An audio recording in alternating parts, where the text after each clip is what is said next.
오늘은 8페이지 하는 날이죠. 네.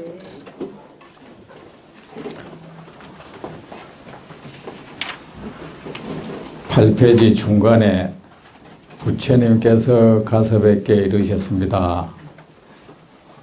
보셨습니까?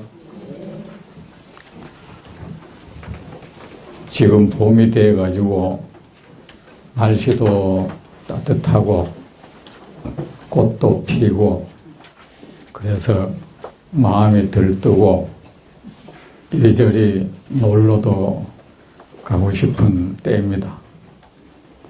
그럼에도 불구하고 이렇게 여러분이 부처님 법회에 참석하시니 아마 속세 부처님과 깊은 인연이 있었나 봅니다. 여러분이 참 근계가 상근계십니다. 공부하겠습니다. 부처님께서 가섭에게 이르셨습니다. 그대가 유마일에게 문병을 가게나.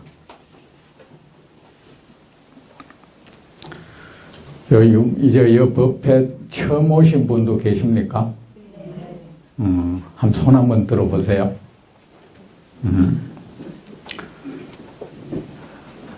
한 번 온 분도 계실 거고 계속 온 분도 계실 거고 그렇겠다, 그죠? 여러분이 늘 식사를 하시죠? 어제도 식사하셨죠? 오늘 또 아침도 드시고 점심도 드셨죠? 그런데 우리가 밥을 먹을 때 어제 내가 무슨 밥을 어떻게 먹었는가 그거 기억해내고 밥 먹는 거 아니죠? 그냥 내 앞에 놓인 이 밥을 잘 먹으면 되는 거죠. 어제 먹은 밥을 기억해냈다고 해서 오늘 먹는 밥이 더 효과가 있는 것도 아니죠.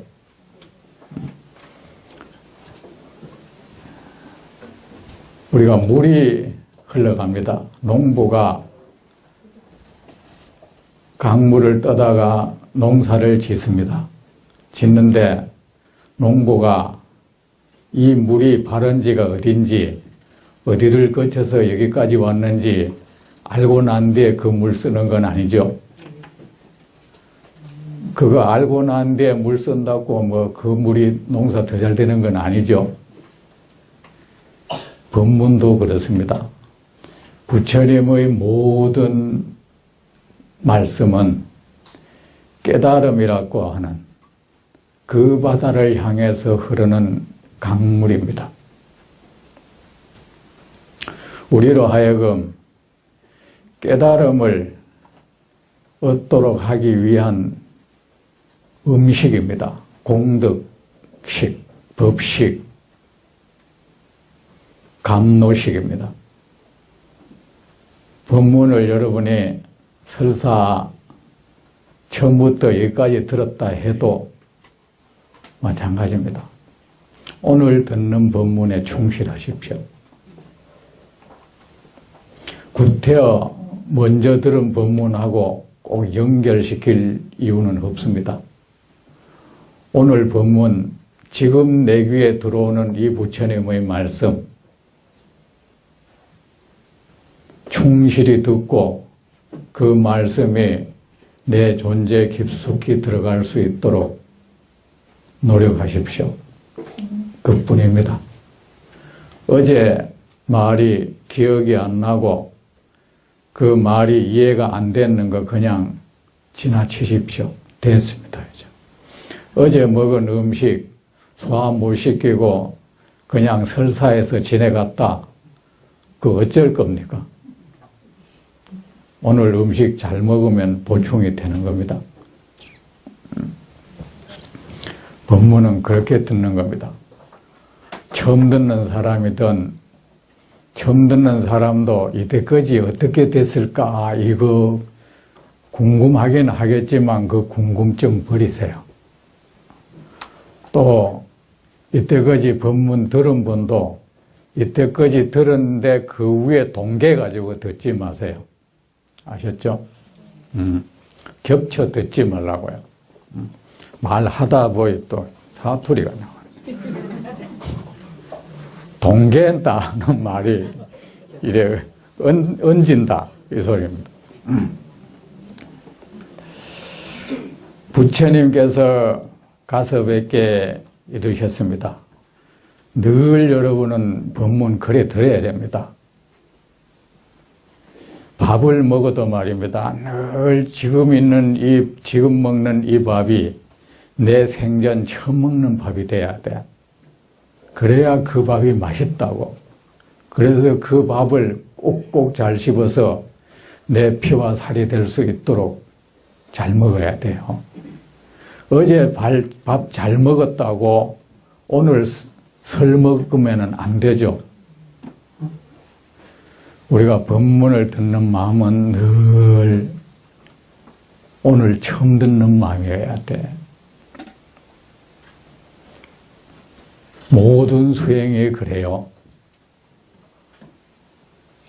선방에 공부하러 다닌 사람이 내가 선방에 참선한 지가 10년 됐다. 10년째 참선하지 말라고. 오늘 처음 해야 돼.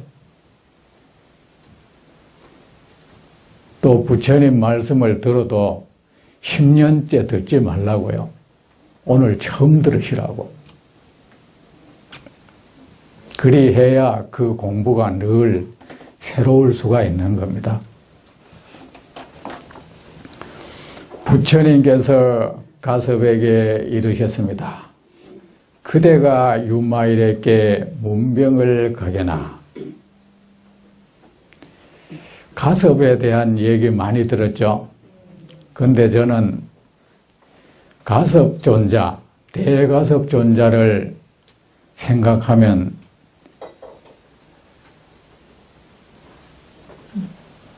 때로는 이 마음이 안 좋을 때도 많습니다. 종교라는 것은 사실 진실을 가르치는 겁니다. 사실을 가르치는 겁니다. 불교도 그렇고 모든 종교에 하는 말이 거짓말 하지 말라고 했습니다. 남 속이지 말라. 무슨 이유에서든 속이는 마음은 어두운 마음이에요. 속이는 마음은 칙칙한 마음이에요. 질퍽질퍽하고 개운치 못한 마음입니다. 그 마음에 무슨 합리적인 이유를 갖다 대도 남을 속이는 마음에 지혜가 생길 수가 없습니다. 거기에는 어두운 곰팡이만 쓸 겁니다. 속이는 것은 단 한 가지만 허용이 됩니다. 정말 그 중생을 구제하기 위해서. 어린 아이가 만약에 병에 걸리는데 약을 쓰다고 안 먹는다 그런다. 이 약은 사탕이다.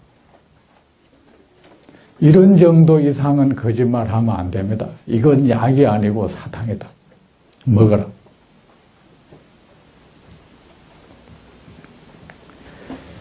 가섭을 존자라 하면은 가섭에 대한 여러 가지 이야기가 있습니다. 그 이야기들이 대부분이 만들어졌다는 겁니다.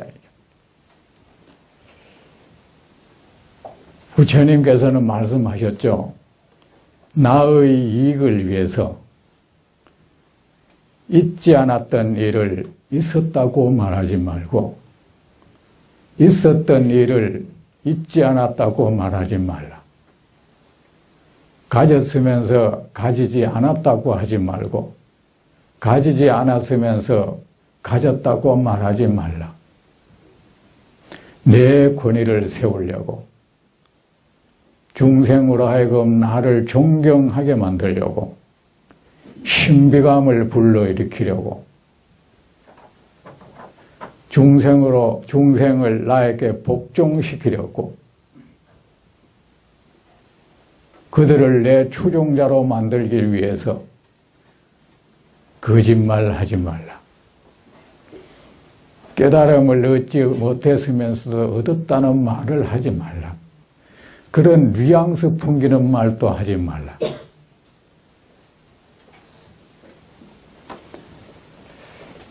가섭에 대한 얘기들이 여러분 많이 있어요. 근데 가섭을 보면은 그런 생각과 부처님의 말씀이 자꾸 떠오릅니다. 이상하게 종교사회가 그렇습니다. 성직자들은 앞에서 늘 이 진실을 강조하면서 사실은 이 종교사회에 거짓된 얘기가 참 많다는 겁니다. 역설적이게도. 어찌 보면 종교가 제일 사람을 속이고 있는 집단일 수도 있습니다.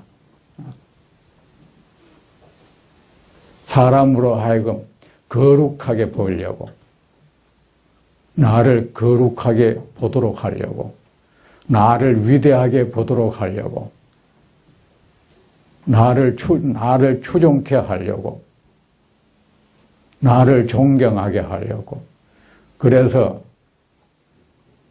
내 권위를 세우려고.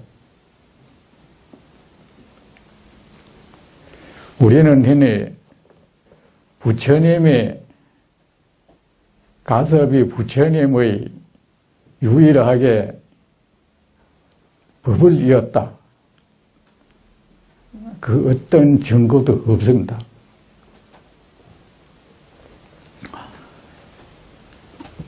부처 여러분이 말하는, 사람들이 말하는, 이제는 말해줘야 되지 않겠나 말입니다. 가섭이 부처님으로부터 세 번에 걸쳐서 인가를 받았다고 하는 그 일화들 다 만들어진 겁니다. 그를 추종하는 세력들에 의해서.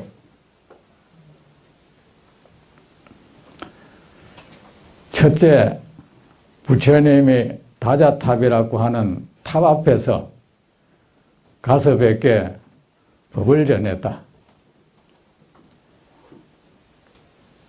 이 이야기는 흡사보면 그 작가들 있죠. 연속곡 작가들 보면 사극에 그 사람 이름 한번 등장한 거 가지고 50부작, 100부작 연속곡 만들어버리죠. 그리고 그 연속곡을 보는 사람들은 정말 그 일이 있었다고 믿어버리죠. 삼국지 여러분 많이 보셨죠? 삼국지에 보면 조조라는 사람이 연한계라고 배를 밧줄로 묶어가지고 여러 대를 묶어가지고 진격하는 연한계라고 하는 전술을 쓰니까 누굽니까? 이쪽에 제갈량하고 주유 이쪽 군사들은 어떻게 하면은 저 연한계를 격파할까 하다가 소설이라는 건 자꾸 보면 좀 유치해요. 주유하고 서로 내기한다. 그 제갈량이 우리 종에 써가지고 저 어떤 계책을 쓰면 될지 쓰자. 화공이라고 둘이가 딱 써가 딱 들어맞았다는 거야. 그 무슨 만화도 아니고 말입니다. 그 절박한 그 적이 내려오는 그 앞에서 무슨 그런 서로 재주 내기를 했겠습니까? 사실은 그게 전쟁이 일어나면 참모, 작전회의를 할 거 아닙니까? 작전회의 하는 도중에 그걸 고심을 하니까 그 중에 어떤 장수가 그나마 저 불질러 보면 안 되겠습니까? 이랬어. 그런데 그것이 삼국지 연의에는 그들이 둘이가 해낸 아주 신묘한 계책으로 표현이 됩니다. 그런데 다자탑 앞에서 부처님 앞에 전했다는 이거는 정말 단순하게 짝이 없는 얘기가 그렇게 소설화되어 버렸어. 처음에 가섭이란 사람이 원래 이름은 피팔이었어요. 피팔이었는데 석가 이름은 피팔이어서 이 피팔이라는 사람이 결혼을 그 이웃 나라에 사는 그 바들라라고 하는 여인하고 결혼을 했단 말입니다. 결혼을 한데 원래 이들은 출가의 뜻이 있어가지고 둘이 동침은 하지 않았대요. 그건 뭐 모르겠어, 정말 이제. 부모님이 죽고 난 뒤에 이제 어느 날 이들이 우리가 이제 출가를 합시다 해서 둘이가 길을 가는데 길을 가다가 갈림길을 만나요. 근데 우리가 같이 출가를 하면서 부부가 같이 간다는 건 이상하니까 이 길로 서로 갈라져 갑시다. 그래서 아내는 왼쪽 길로 가고 그 가서 피파리는 오른쪽 길로 가는데 피파리가 그렇게 오른쪽으로 쭉 가다 자기 동네 좀 벗어나서 다자탑이라고 하는 그 다자탑이라는 그 탑이 있어. 그게 뭐냐면 그 고장에 옛날에 그 자식이 60명이나 되는 아주 장자가 있었어요. 그 장자가 죽고 난 뒤에 그 많은 자식들이 그를 위해서 그 추모하기 위해서 탑을 세웠어. 그걸 다자탑이라 그래요. 그 앞을 지나가는데 그 앞에 나무 밑에 부처님이 앉아 계시는 거예요. 그래, 그 형색이 보통이 아닌 거야. 가섭이 보니까. 그래서 이분을 말고 달리 내가 스승을 구할 필요는 없겠다는 생각이 들어서 그 앞에 다가가니까 부처님께서 앉았던 자리를 내주면서 이어와서 앉으시오. 그래서 이야기를 나누려고 그게 어떻게 해서 소설이 됐어요. 많은 대중 앞에서 법문을 하려 하는데 늦게 가섭이 왔다. 그게 뿜해진 얘기는 어쨌든 앞뒤가 안 맞잖아요. 머리가 터부룩하고 그때 이미 출가를 했다면 머리는 깎았겠죠. 터부룩할 리가 있습니까?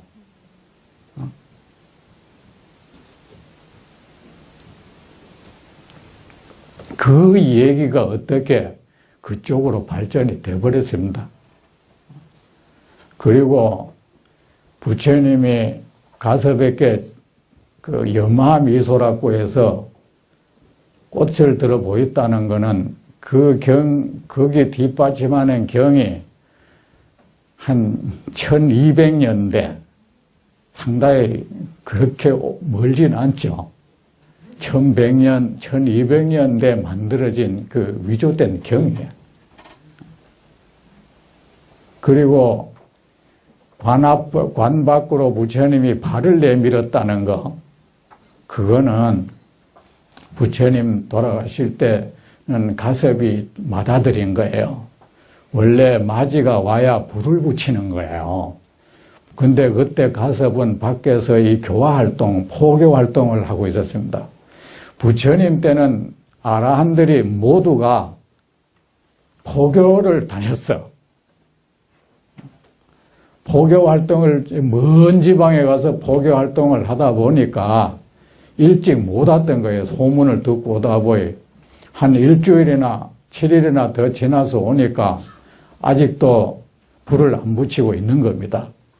그래서 가섭이 그 장작 더미를 열고 세존이시여 그 이마를 대고 세존이시여 이렇게 가셨나이까? 어떻게 이게 전부예요?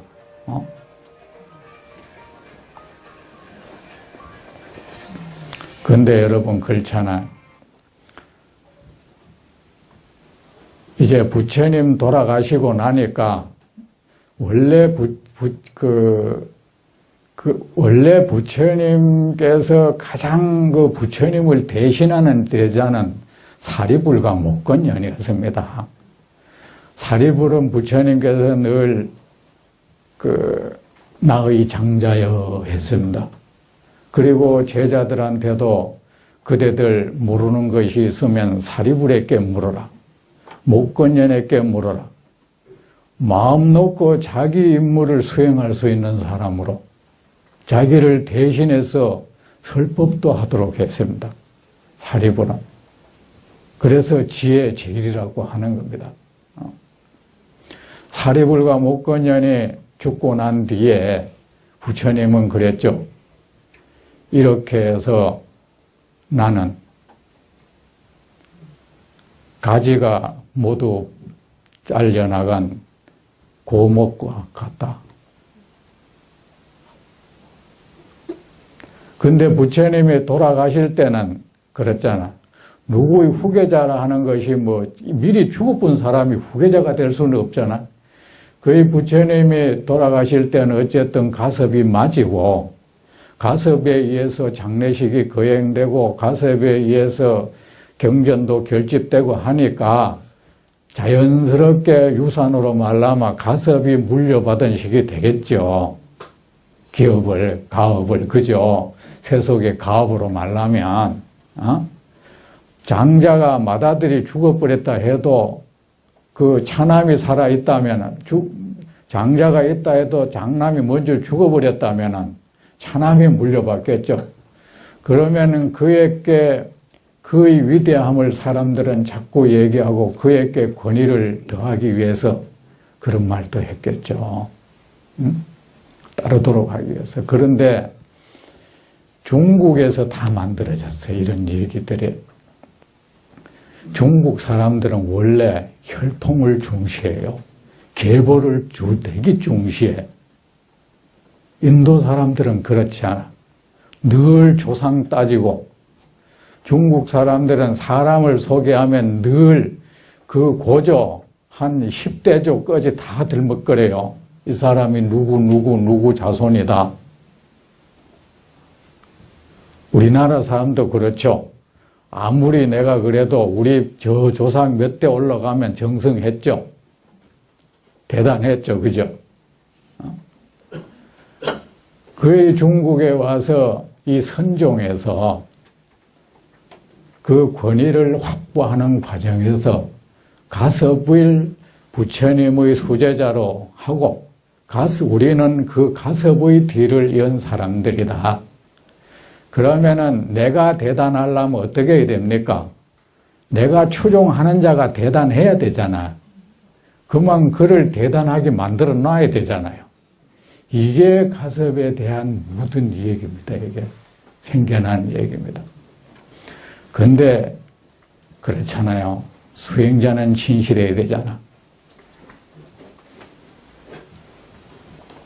설사 사람의 실덕이 있다면 꼭 그렇지 않아도 얼마든지 위대할 수 있잖아.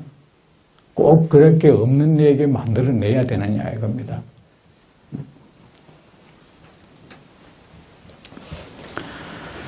그래서 저는 가섭을 보면 우리 수행문 중에 이 진실을 숭상하는 이 수행문 중에서 사실은 자기 권위를 확보하려고 그런 겁니다. 우리가 요새 이래 정치 계절이죠. 어느새 우리나라 사람은 정치인 중에 누구를 꼭 추종을 해요. 그 사람에 대해서 자기가 알만은 얼마나 안다고 추종을 합니다. 또 증오를 하든지 숭상을 하든지 둘 중에 하나입니다. 한번 그 사람을 숭상하기 시작하면 그 사람이 나쁜 짓을 정말로 했는데도 그건 전부 조작된 거라고 왜 그렇게 했습니까? 사실은 그 사람에 대한 존경이 아니라 그러면 내가 이렇게 숭상했고 물불 안 가리고 좋아했던 사람이 나쁜 사람이 되면 나는 뭐가 되겠어? 날 지키려고 그러는 거예요. 내 자존심 지켜보려고.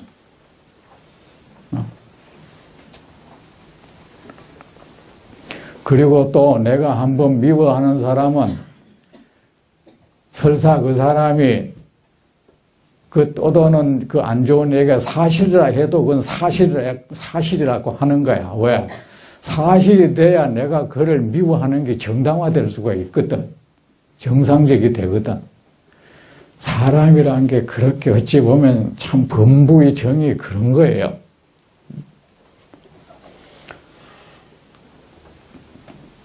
우리는 꼭 가섭의 대를, 가섭은요, 여러분, 부처님의 액계부터 너는 인가를 받은, 그대는 아라한과를 얻었다고 인가를 받은 사람은 가섭뿐만 아니라 1200 제자가 다 받았고, 특별히 가섭만이 뛰어나다는 말씀은 부처님이 한 적이 없고, 물론 부처님은 가섭에 대해서 여러 가지 얘기는 했었죠. 그가 비구로서 모범 수행자로서 무소유를 잘 실천하고 검약하게 살고 이런 특징을, 근데 그거는 가섭에게 이런 특징이 있다면 다른 사람한테는 또 이 특징이 있어. 그만큼 칭찬하는 만큼 다른 제자 또 그만큼 칭찬했습니다. 부처님이.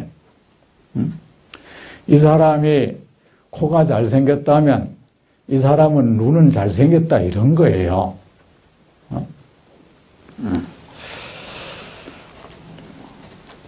그리고 우리가 제자로서, 부처님의 제자로서 부처님 가르침 따라 공부 잘하면 그뿐인 겁니다. 구태여 내 계보를 꼭 세워야 될 이유 없고, 내 계보 세워놓고는 거기에 해당되는 사람 그렇게 신비어리게 만들 필요가 뭐가 있습니까? 그게 사실은 세상 기만하는 거 아닙니까? 무슨 이유를 갖다 붙여도 사실은 자기 권위 확보하려고 그러는 거 아닙니까? 내가 정통이다. 선은 가섭에게 전했다. 이것도 그거 당치 않는 말입니다. 그 당시엔 모든 사람이 다 참선했죠. 교훈은 아란에게 전했다. 그것도 당치 않는 말이다. 모든 사람이 부처님 법문 다 들었죠. 단지 아란은 더 많이 기억하고 있다는 사실밖에 없습니다. 얘가 어느 사람한테 선생님 밑에 배우는데 내가 그 사람, 특별히 그 사람이 뭐 나에게만 특별한 법문 해준 것도 아니고 모든 사람, 제자들 앉혀놓고 법문 그 가르침을 줬는데 어느 특정한 제자가 그 사람 가르침을 다 잘 정리해놓고 기억했다고 해서 그 선생님이 그 사람에게 자기 가르침 전했다 할 수는 없는 거죠. 맞죠? 그러니까 이런 교훈이 선인이 선은 아란에게 전했다.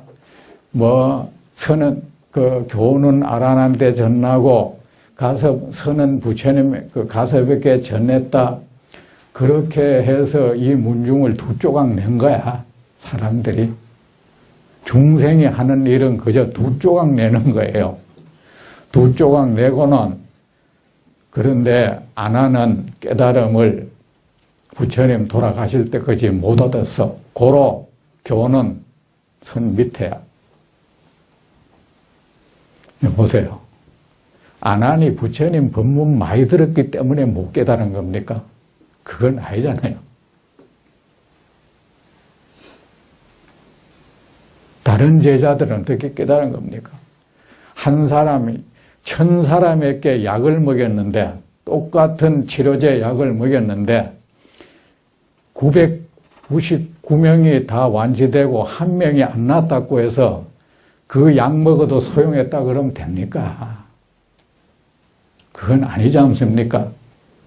치료율이 99.9%인데도 그거는 분명히 먹은 사람에게 문제가 있었던 거죠.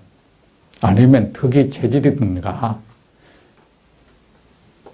그래 놓고는 선은 부처님께 그 가섭에게 전했는데 우리는 고로 선은 교보다 위다. 결국은 그 우위 한번 확보해 보려고 그냥 그렇게 해서는 안 되겠어. 양이 안 차. 그러니까 그런 얘기도 또 만들어내는 겁니다. 이게 수행이란 것이 뭡니까? 여러분, 진실을 향해서 나가는 거예요.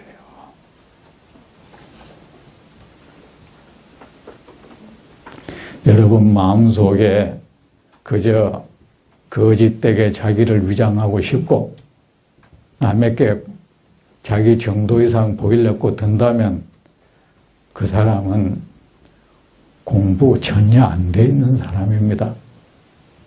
그래서 자기 공부가 대단하게 보이고 싶어가지고 저 옛날 선사들 계속 읊조리고 그렇게 평생을 남을 속이고 그래서 못 모르는 사람으로부터 저분은 공부 수준이 높아 말을 들었다 칩시다. 허전하지 않습니까? 공부 그렇게 하는 게 아닙니다. 우리는 부처님 제자고 오직 부처님 가르침 따라 열심히 공부하면 그뿐입니다.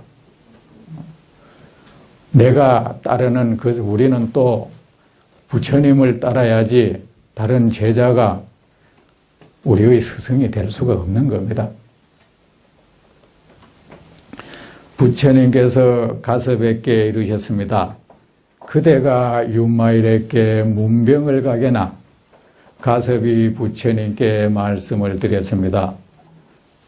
이게 가섭의 허물은 아니죠, 그죠? 사람들의 허물이죠.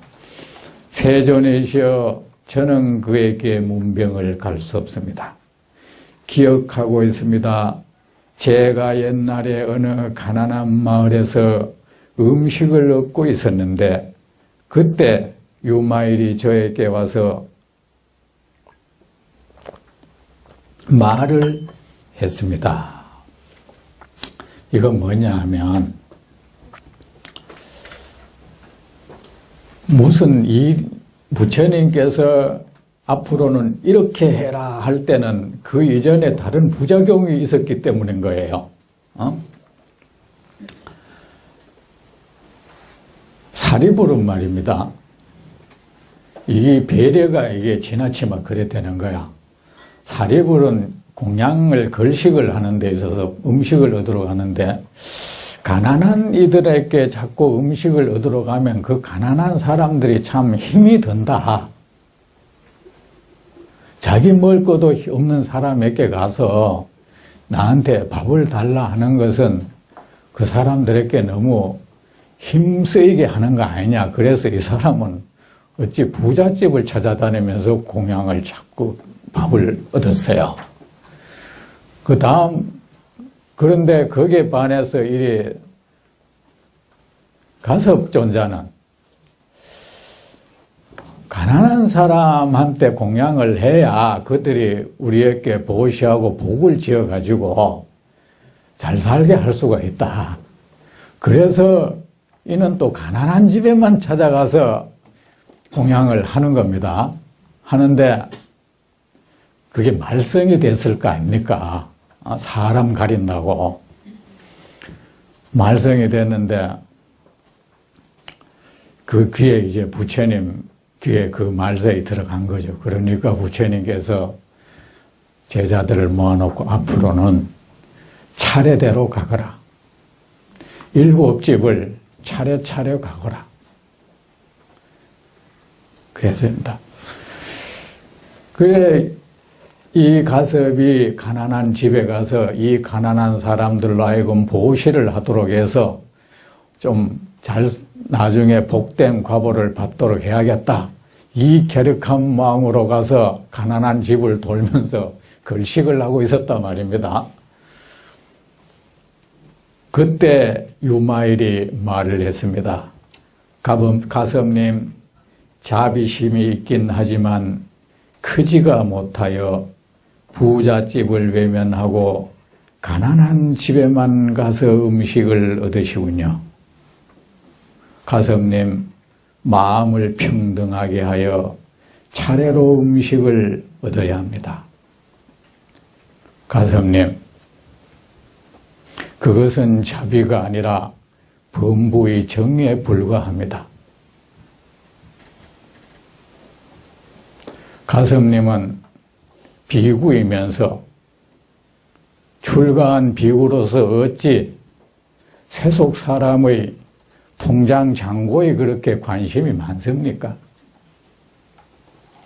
그 통장이 비었는지 꽉 찼는지 거기에 무슨 그렇게 관심을 둡니까?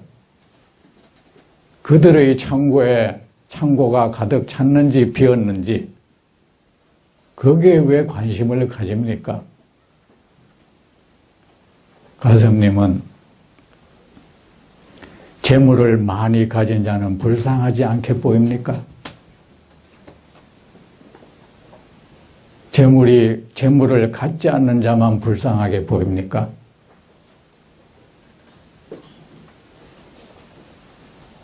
가섭님이 중생을 불쌍히 여기는 것은 그가 재물이 없는 까닭입니까?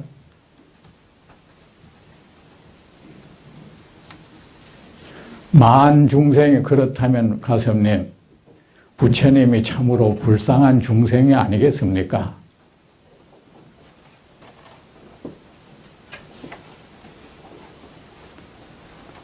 가섭님, 그가 가지고 있는 것을 보지 마세요. 중생 자체를 보세요. 부자든 가난한 이든 똑같은 중생입니다. 똑같이 생로병사의 고통스러운 세상을 윤회하는 불쌍한 중생입니다. 그들의 얼굴을 보십시오. 그들이 가지고 있는데 왜 가섭님은 눈을 둡니까? 그들 자체를 보십시오. 그 얼굴이 다릅니까? 몸이 다릅니까? 그들의 호흡이 다릅니까? 무엇이 다릅니까? 그들은 모두 태어나고 늙고 죽고 늙고 병들고 죽는 고통을 겪습니다. 가난한 이만 그 고통을 받습니까?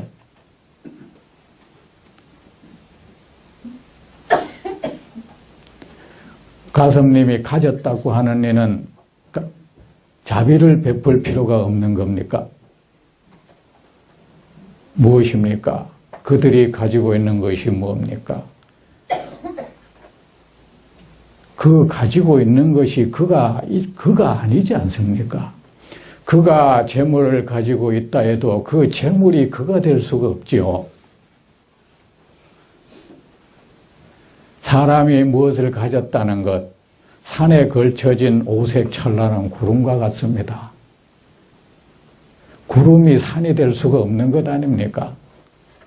그리고 그 중생이 가진 것은 참으로 덧없습니다. 그것은 환영입니다. 무엇이 부자입니까? 환영 덩어리, 거품 덩어리, 구름 덩어리 안고 있는 게 부자입니다.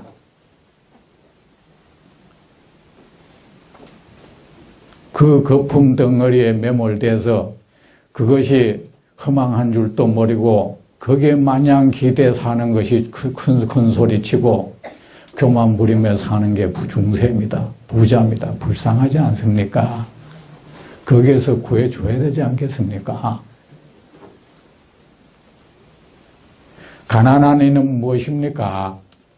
그 거품 덩어리, 환영 덩어리, 구름 덩어리를 아직 갖지 못한 자입니다. 그것에 무슨 차이가 그렇게 있는 겁니까? 그가 재산을 갖지 못해서 불쌍한 것이, 당신은 가난한 이가 재산을 갖지 못했기 때문에 그 중생이 가난한 겁니까? 아닙니다. 나는 그가 그 환영 같은 그 재산이라는 것은 환영 같은 것인데, 구름 같은 것이고 거품 같은 것인데, 그거 하나 갖지 못했다고, 그 허망한 것, 그 거짓된 것을 갖지 못했다고 그것으로 열등감을 가지고 자책하고 가진 자를 증오하는 것, 그것이 그래서 저는 그가 불쌍합니다. 갖지 못해서 불쌍한 것이 아닙니다.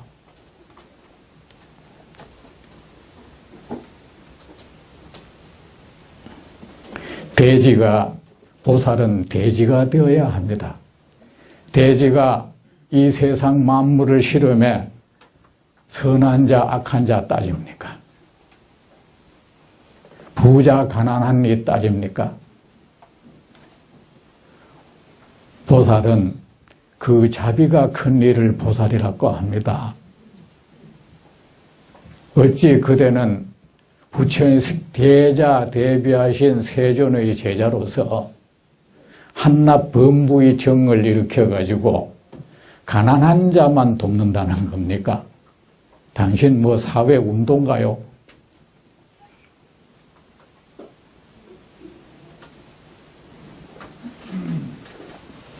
우리가 중생이 불쌍한 것은 가지고 갖지 못한 것과는 아무 관계가 없습니다. 가진 자든 갖지 않은 자든 그들은 헛개비를 쫓고 있다. 구름덩이를 쫓고 있습니다. 환영을 쫓고 있습니다.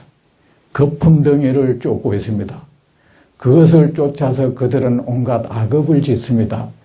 그 악업의 과보로 그들은 끝없이 생사세계를 윤회하면서 고통을 받습니다. 그것이 불쌍한 것입니다. 그렇다면 당연히 그대는 부자, 가난한 일을 가리지 말아야죠. 불쌍하게는 똑같은 거니까. 그들이 고통에 신음하는 것은 똑같은 거니까. 자비심이 크지를 못하여 부잣집을 외면하고 음식을 얻은 가슴님, 마음을 평등하게 하십시오. 부자도 당신의 자식이고 가난한 이도 당신의 자식입니다. 모두가 불쌍한 자식입니다. 똑같이 가슴에 안으십시오. 거기에 선우를 두지 마십시오. 평등하게 하여 마음을 평등하게 한다는 것은 차별을 두지 않는다는 것입니다. 누가 더 중요하다, 중요하지 않다. 평등하여 차례로 음식을 얻어야 합니다. 부정한 음식을 먹지 않기 위하여 음식을 먹어야 하며, 이건 뭐냐 하면, 여러분 그 팔정도 있죠. 팔정도가 뭐죠? 응? 견사, 명진, 염정, 그래 하세요. 자, 5번에 정명이 나와. 정명은 우리가 흔히 그냥 바른 생활이라 하는데, 원래 팔정도의 정명은 단순히 바른 생활이 아니고, 그거 사실은 비구들한테 말한 거잖아요. 5 비구한테 성도하고 맨 처음에, 그죠? 정명 바로는 사명, 올바르지 못한 수단으로 삶을 영위하는 것. 뭐냐 하면은 부처님이 비구로서 비구는 반드시 얻어먹어야 된다 했습니다. 시주자를 찾아가서 그가 주는 음식을 받아서 끼니를 해결하라. 그렇게 비구는 그렇게 삶을 영위하라 했는데, 이 4가지 잘못된 삿된 방법으로 그 삶을 영위하는 게 있습니다. 첫째는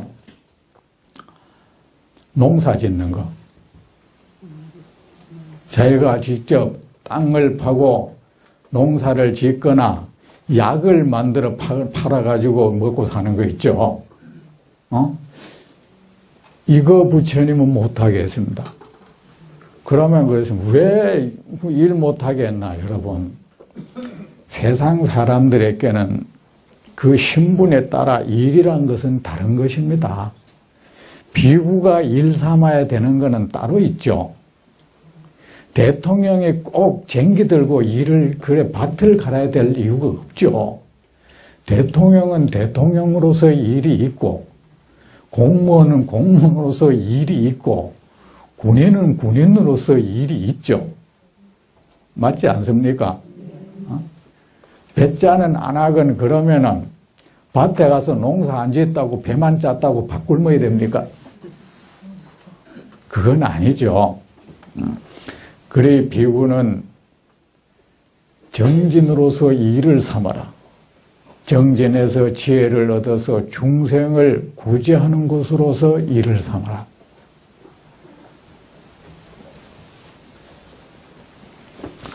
그 다음, 근데 비구가 농사 짓고, 근데 이게 잘못 형성되면 안 돼요. 그래 부처님 가르침 잘 받아야 돼. 저는 그럽니다. 어떤 스님은 톡을 지놓고 자기가 농사 지면서 살아요. 그러면 중로를 왜 해? 여러분 그걸 잘 산다고 생각하세요? 그러면 중로를 할 필요 없어. 그냥 머리 깃고 하면서 혼자 거기서 농사 짓고 살아. 스님의 일은 따로 있어요.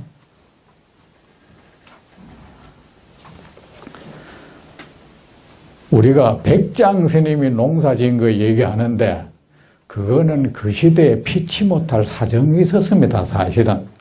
그것까지 얘기하면 시간이 멀어서 안 하겠습니다.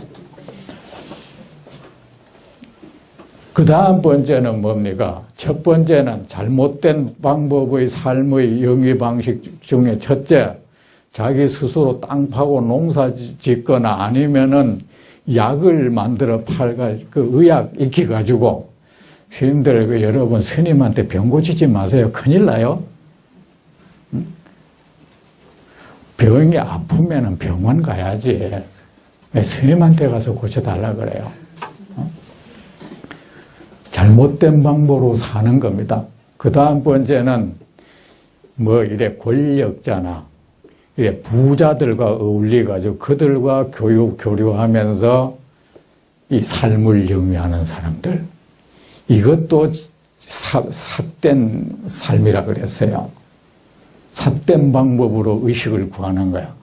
그런 사람도 가끔 있죠. 그러면 안 돼. 그 다음 번째는 이래 천문, 지리, 풍수 이런 거 있죠. 이런 거 봐주고 이제 밥 벌어먹고 사는 거. 여러분, 스님들한테 엎짓지 말아요. 스님들은 부처님 법을 잘 공부해서 그것을 가지고 세상 사람들을 청정하게 정화하고 필경에 올바른 복락을 얻게 하도록 하는 게 스님이에요. 왜 스님한테 사주팔자 봐달라 그래? 여러분 늘 거룩한 스님, 그래. 여러분이 공경하고 공양하는 그 스님을 사주쟁이 만들어야겠어? 그렇게 천하게 만들어야겠어? 예? 그건 잘못된 거예요. 그거 엎짓는 거예요. 그러지 마. 그건 삼부를 모욕하는 거야. 무당이 아니지 않느냐 말이야. 그죠? 그 다음 번째는 이래 점쳐주는 거 있죠.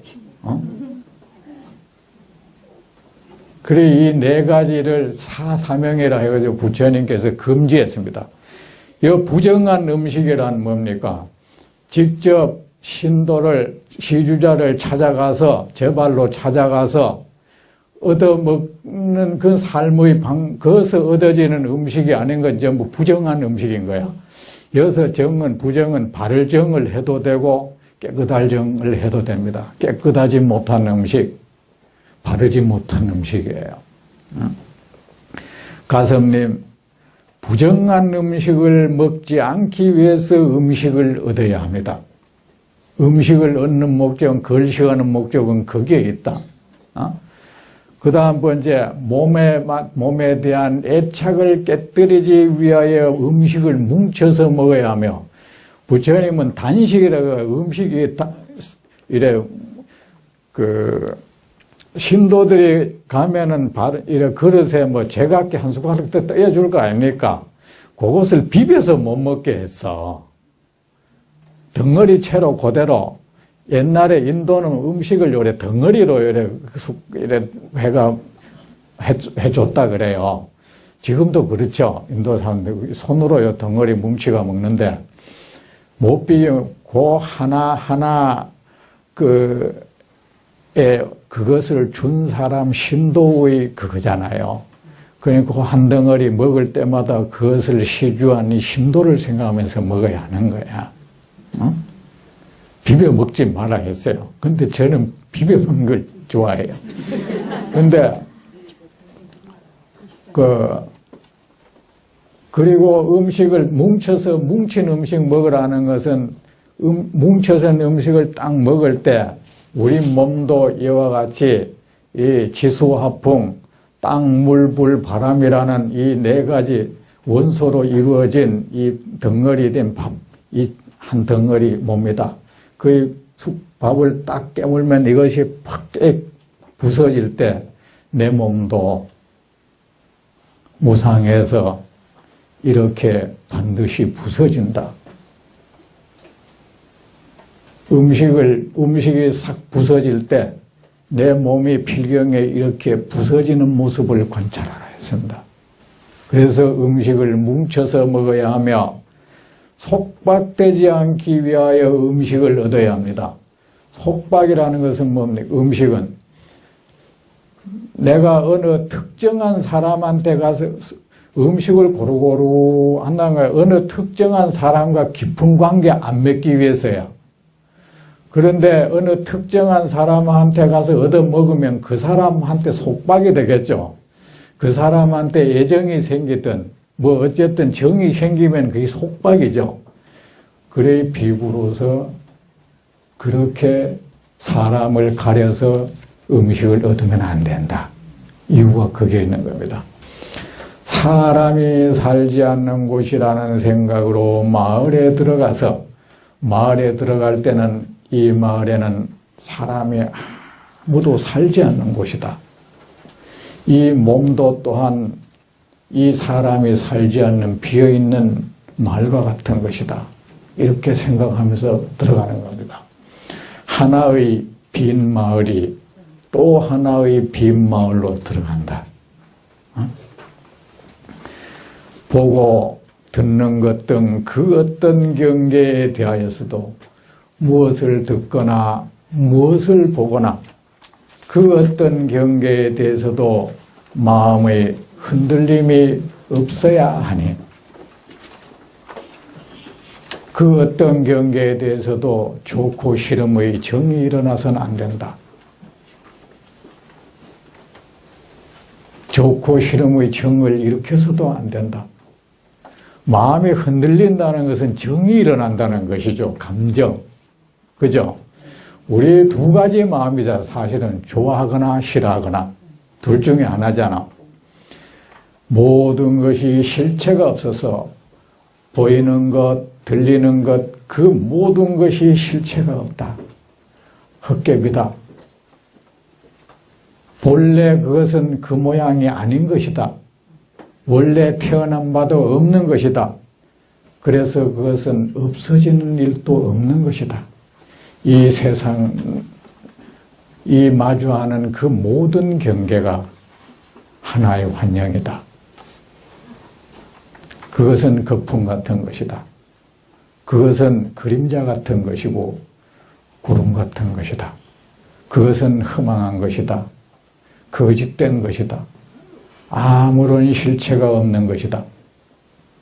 그것은 무상한 것이다. 그것을 맞이하는 나 역시 그 경계와 똑같은 것이다. 이렇게 관찰하라는 겁니다. 그래서 마음에 어떤 동료가 정이 일어나지 못하게 하라. 가섭님, 바르지 못한 견해, 사유, 말, 행동, 생활, 노력, 생각, 선정으로 해탈을 얻고 바르지 못한 모습으로 바른 깨달음에 들어가야 합니다. 여러분, 팔정도 반대가 이겁니다. 무엇이 바른 견해입니까? 사실을 사실로서 바라보는 게 바른 견해죠. 붉은 것을 붉게 바라보는 것이 바른 견해죠. 붉은데 푸른색이다 하면은 그 사람은 눈병이 난 사람이죠. 옛날에 세속에 저희 아버지는 색깔 구분 못하는 거, 고추를 따가면 새파란 고추를 다 따고 그랬습니다. 그리고 세상을 무엇입니까? 태어난다는 것은 고통스러운 일이다. 고통을 고통으로 보라. 늙는다는 것은 고통스러운 일이다. 병이 든다는 것은 고통스러운 일이다. 죽는다는 것은 고통이다. 이렇게 이것이 바로 이렇게 본다면 이것은 바른 견해입니다. 그리고 이 모든 고통의 원인은 탐욕과 분노와 잘못된 견해 때문이다. 인과를 믿지 않는 견해 때문이다. 여러분, 탐진, 치할 때 치는 인과를 믿지 않는 견해예요. 여기 보세요. 탐욕도 일어났고 화도 일어났다. 그런데 인과도 안 믿으면 어떻게 되겠어요? 바로 악업을 지어버리겠죠. 그 악업의 결과는 고통이죠. 그래, 이 모든 고통의 원인은 번뇌다. 탐욕이 고통의 원인이고 분노가 고통의 원인이다. 인과를 부정하는 견해가 고통의 원인이다. 악업이 고통의 원인이다. 이렇게 본다면 그는 올바른 견해를 가진 것입니다. 그렇게 보지 않는다면 그는 잘못된 견해를 가진 겁니다. 그리고 이 고통이 소멸된 경계는 반드시 있다. 이 고통은 반드시 소멸되는 것이고 고통이 소멸된 경계는 반드시 있다. 그렇게 본다면 그 사람은 바른 견해를 가진 것입니다. 그리고 이 고통을 소멸하기 위해서는, 이 번뇌를 소멸하기 위해서는 어떻게 해야 되느냐? 바른 견해를 가져야 하고 바르게 사유해야 하고 바르게 말해야 되고 바르게 행동해야 되고 바른 수단으로 삶을 영위해야 되고 바르게 노력해야 되고 바른 생각을 해야 되고 바른 선정을 얻어야 된다고 한다면 그는 바른 견해를 가진 겁니다. 자, 이 바르지 못한 견해 그리고 바르지 못한 사유, 여러분 사유가 뭐냐? 바르지 못한 사유는 뭡니까? 바른 사유는 뭐냐? 선을 향한 사유를 바른 사유라고 해요. 그 사유의 결과 반드시 진실된 평온과 안락을 향한 사유. 만약에 여러분이 늘 어떻게 여러분의 생각이 선을 향해 흐른다면 여러분 바른 사유를 하고 있는 것입니다. 그리고 어떻게 하면 이 생사 고통의 경계에서 벗어날까? 어떻게 하면 악업을 짓지 않을까? 어떻게 하면 이 번뇌에서 벗어날까? 이런 어떻게 하면 만 중생에게 안락을 안기는 삶을 가질까?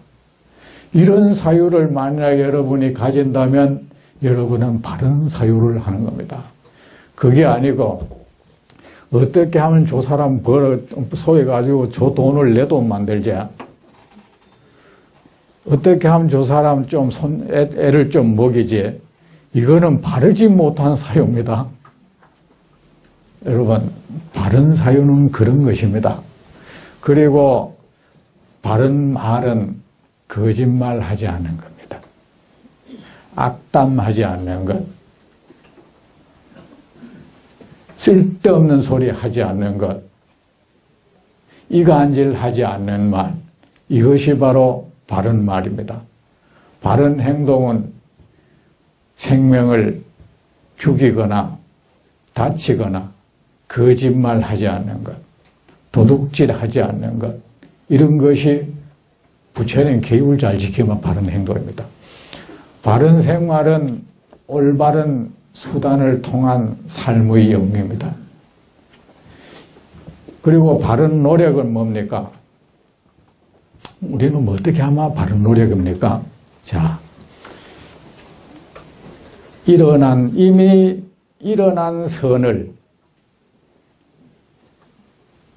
아직 일어나지 않는 선을 일으키기 위한 노력, 그것이 바른 노력입니다.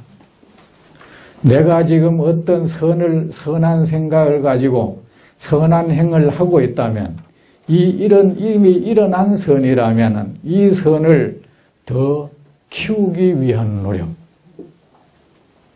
계속하기 위한 노력, 이것이 바른 노력입니다. 그리고 아직 일어나지 않는 악을 일어나지 않도록 하기 위한 노력, 그것이 바른 노력입니다. 그리고 이미 일어나 있는 악이라면 이것을 더 이상 이어지지 않도록 하기 위한 노력, 소멸시키기 위한 노력, 이것을 바른 노력이라고 합니다. 그리고 바른 생각은 뭡니까? 사실을 사실 그대로 그렇게 바라보는 겁니다. 뭡니까? 올바른 방법으로 이 의식을 명료하게 똑바로 상성하게 살아있도록 만드는 겁니다. 첫째, 자기 몸에서 몸을 관찰하는 겁니다. 마음을, 정신을 똑바로 차리고 의식을 명료하게 확보한 후에 자기의 몸을 늘 자기의 몸의 움직임, 몸의 상태, 그것을 객관화시켜가지고 그 몸을 초롱초롱한 정신으로 바라보는 거, 이게 바른 생각이에요. 그 다음, 이 마음을, 현재 이 마음의 상태 있죠. 내가 지금 탐욕스러운 마음인가, 분노하는 마음, 이런 마음 상태 있잖아요. 현재 내 마음 상태가 어떻다 하고 지금 현재 있는 나의 마음 상태를 가만히 바라보는 겁니다. 관찰하는 겁니다. 마음의 움직임을. 그 다음 번째는 우리의 마음에는 끝없이 어떤 느낌이 일어나죠. 즐거운 느낌, 괴로운 느낌, 그죠? 마음에서 일어나는 이 느낌, 나에게 지금 어떤 느낌이 일어나고 있다. 일어나는 이 느낌을 맑은 정신으로 가만히 바라보는 겁니다. 올바른 생각, 요 생각이라는 게 단순한 생각이 아니라 요게.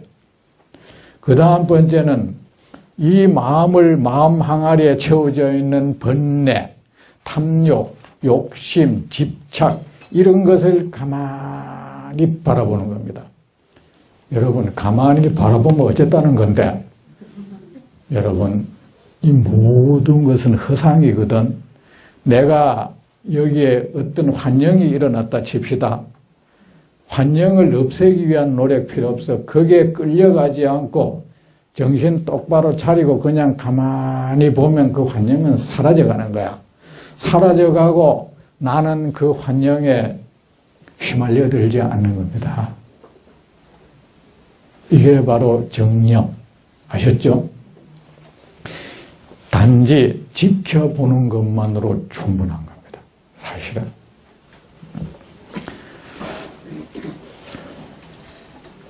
그 다음 올바른 선정은 이게 굉장히 중요하잖아요. 여러분 참선한다 그죠?